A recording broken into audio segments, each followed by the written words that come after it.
Alors, est-ce que vous pouvez nous donner une définition de la bienveillance en une phrase? Ben, c'est l'idée rassurante de faire quelque chose de bien en n'oubliant pas l'immense plaisir qu'il y a à faire quelque chose de bien. Donc c'est gagnant-gagnant et vertueux pour celui qui reçoit et celui qui donne. Oui, alors est-ce que vous pouvez nous donner un synonyme de bienveillance? Pour moi, il n'y en a pas. C'est important parce que la bienveillance, c'est quelque chose qui doit exister à 200%, quoi. C'est-à-dire qu'un petit peu de bienveillance, ça ne marche pas. Les choses aujourd'hui, pour faire changer, bouger, évoluer les choses, il faut que ce soit en totalité et à 200%. Souvent, on explique aux gens qui veulent faire du 80%, du mieux. C'est pas de la bienveillance, là. C'est une envie d'évoluer trop légère. Il faut aller au bout des choses. La bienveillance n'a pas de synonyme connu à ce jour. Et à votre avis, pourquoi on parle autant de bienveillance aujourd'hui?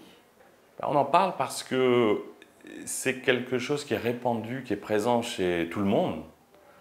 C'est quand même intéressant de voir les choses ainsi. C'est-à-dire qu'on a tous cette part de bienveillance, d'envie de faire plutôt les choses bien pour se sentir bien. Hein, c'est toujours pareil, c'est cette relation-là.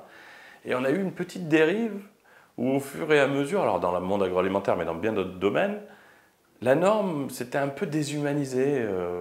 Il y avait une forme de cynisme, d'habitude ou de mauvaises habitudes qui étaient prises. Et là, il y a un réveil individuel avec un écho donné par les réseaux sociaux, c'est-à-dire que c'est plus simplement dans son coin.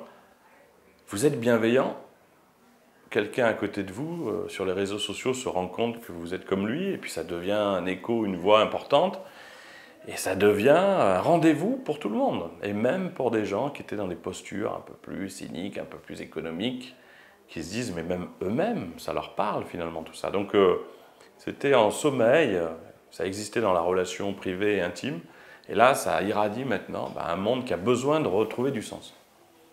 Et que peut apporter la bienveillance à l'entreprise? Tout. C'est-à-dire qu'il faut renverser la question, c'est qu'est-ce qu'une entreprise peut faire aujourd'hui sans bienveillance?